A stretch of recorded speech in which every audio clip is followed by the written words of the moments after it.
অমরত্ব। আজ আমার মেয়ে আমার কাছে জানতে চাইল, মানুষ কি আদৌ অমরত্ব লাভ করতে পারে? এ ব্যাপারে মানুষের চেষ্টা আগেও ছিল, এখনো আছে। তবে আগের তুলনায় মানুষ জ্ঞানে বিজ্ঞানে এখন অনেক আধুনিক। তাই বৈজ্ঞানিকভাবে মানুষ কিভাবে অমরত্ব পেতে পারে সেই বিষয়ে কিছু বাস্তবধর্মী তথ্য আপনাদের সামনে তুলে ধরছি। চলুন এগিয়ে যাই। ব্রায়ান জনসন একজন মার্কিন প্রযুক্তি উদ্যোক্তা। বর্তমানে সারা বিশ্বে আলোচনার কেন্দ্রবিন্দুতে এসেছেন তার প্রজেক্ট ব্লুপ্রিন্ট নামক একটি ব্যতিক্রমী প্রকল্পের জন্য। এই প্রকল্পের মূল লক্ষ্য হল বার্ধক্য প্রক্রিয়াকে উল্টে দেওয়া বা রিভার্স এজিং। প্রজেক্ট ব্লুপ্রিন্ট আসলে কি? ব্রায়ান জনসন এই প্রকল্পের মাধ্যমে তার শরীরকে এমনভাবে পরিচালনা করছেন যেন তার বয়স 18 বছর বয়সী এক কিশোরের মতো থাকে। এর জন্য তিনি প্রতিদিন কঠোর নিয়মানুবর্তিতা মেনে চলেন এবং একটি বড় বিজ্ঞানীর দল তার প্রতিটি পদক্ষেপ পর্যবেক্ষণ করে। এই প্রকল্পের প্রধান দিকগুলি হল ব্যাপক ডেটা সংগ্রহ। ব্রায়ান প্রতিদিন নিজের শরীরের নানা রকম ডেটা সংগ্রহ করেন, যার মধ্যে রক্তচাপ, হৃদস্পন্দন, ওজন, শরীরের মেদ এবং অন্যান্য বায়োমার্কার অন্তর্ভুক্ত। কঠোর খাদ্য তালিকা। তিনি দিনে প্রায় 2200 ক্যালোরির একটি নির্দিষ্ট নিরামিষ খাদ্য তালিকা মেনে চলেন। এই খাবারগুলোতে শরীরের প্রয়োজনীয় পুষ্টি উপাদানগুলো সঠিক পরিমাণে থাকে। শারীরিক অনুশীলন। জনসন প্রতিদিন প্রায় 1 ঘন্টা 30 মিনিটের জন্য ব্যায়াম করেন, যা তার শরীরের কার্যকারিতা এবং পেশি শক্তি বজায় রাখতে সাহায্য করে। ঘুমের নিয়ন্ত্রণ।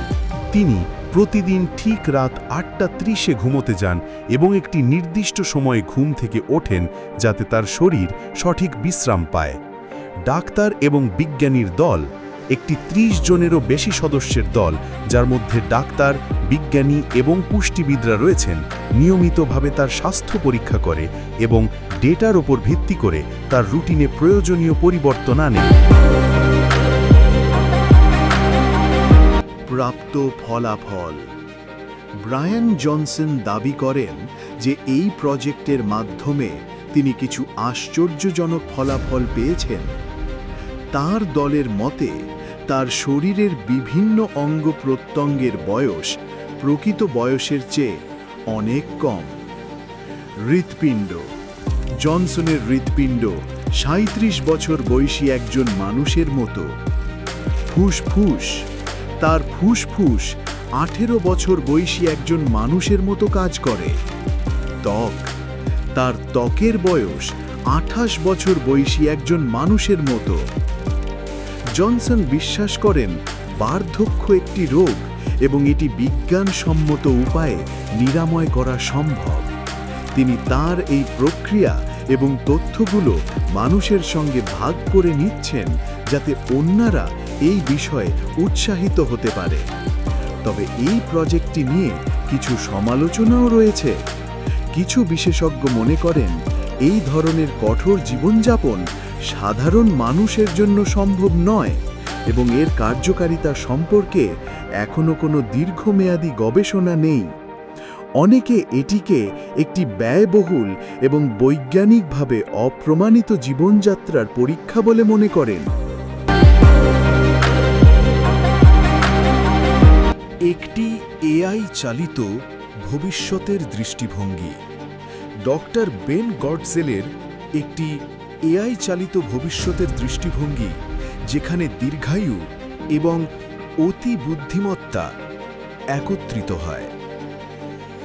ডক্টর বেন গডজেল একজন প্রখ্যাত কৃত্রিম বুদ্ধিমত্তা বা এআই গবেষক এবং বিজ্ঞানী।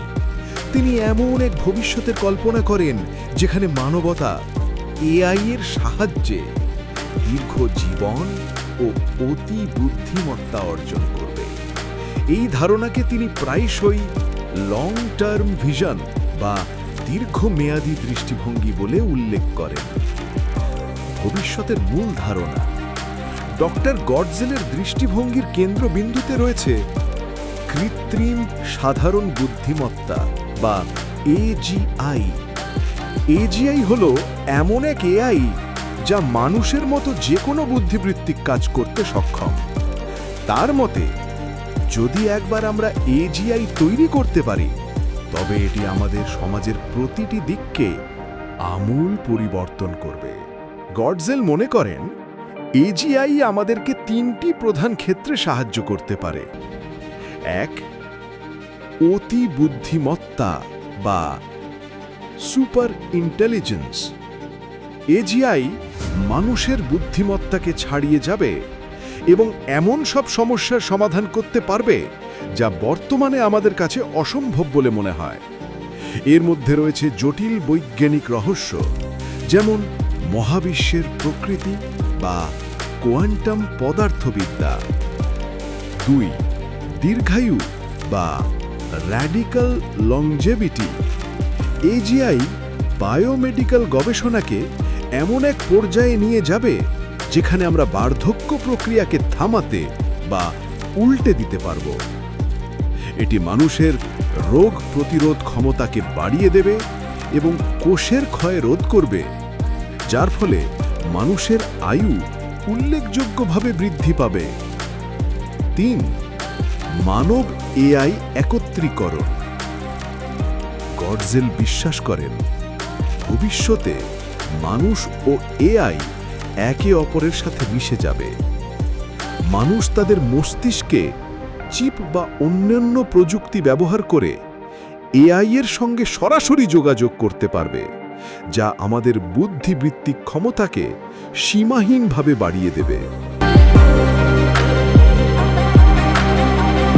কেন এই দৃষ্টিভঙ্গি গুরুত্বপূর্ণ? ডক্টর গডজেলের দৃষ্টিভঙ্গিটি কেবল একটি বৈজ্ঞানিক ধারণা নয়, এটি একটি দার্শনিক এবং মানবিক প্রশ্নও বটে।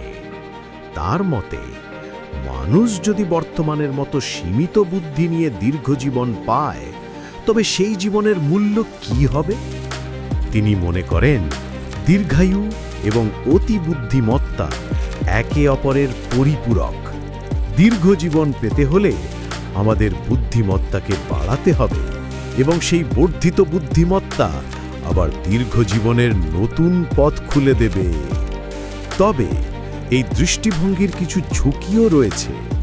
যদি এআই মানুষের নিয়ন্ত্রণের বাইরে চলে যায় বা মানুষের বিরুদ্ধে কাজ করে, তবে এটি মানব অস্তিত্বের জন্য হুমকি হতে পারে। গডজেল এই ঝুঁকি সম্পর্কে সচেতন এবং তিনি এআই এর নৈতিক বিকাশের উপর জোর দেন। তিনি বিশ্বাস করেন, এজিআইকে এমনভাবে তৈরি করতে হবে যেন এটি মানুষের কল্যাণকে অগ্রাধিকার দেয়।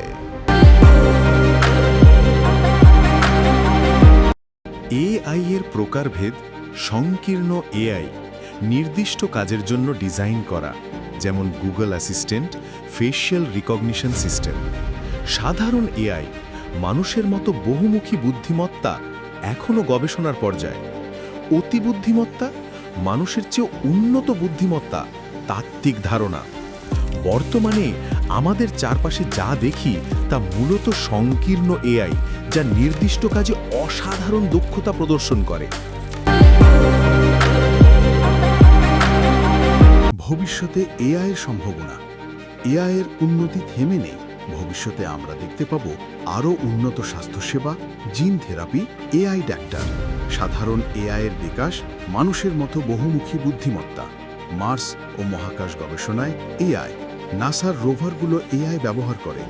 কোয়ান্টাম কম্পিউটিংয়ের সাথে একীভূতকরণ, অতি দ্রুত ডেটা প্রসেসিং। কৃত্রিম বুদ্ধিমত্তা আমাদের জীবনকে অকল্পনীয়ভাবে বদলে দিচ্ছে। এটি যেমন সুবিধা বয়ে আনছে, তেমনি নতুন চ্যালেঞ্জও তৈরি করছে। আমাদের উচিত এআইকে দায়িত্বের সাথে ব্যবহার করা এবং এর নেতিবাচক প্রভাব মোকাবিলায় প্রস্তুত থাকা। আগামী দিনে এআই আরও বেশি বুদ্ধিমান ও সহজলভ্য হলে আমাদের জীবনযাত্রা হবে আরও সহজ, নিরাপদ ও উন্নত। এবং এরকমভাবেই আরও কিছু প্রক্রিয়ার মাধ্যমে মানুষ অমরত্বের সন্ধান করে চলেছে। আজ এ পর্যন্তই। সবাই ভালো থেকো। Bye bye.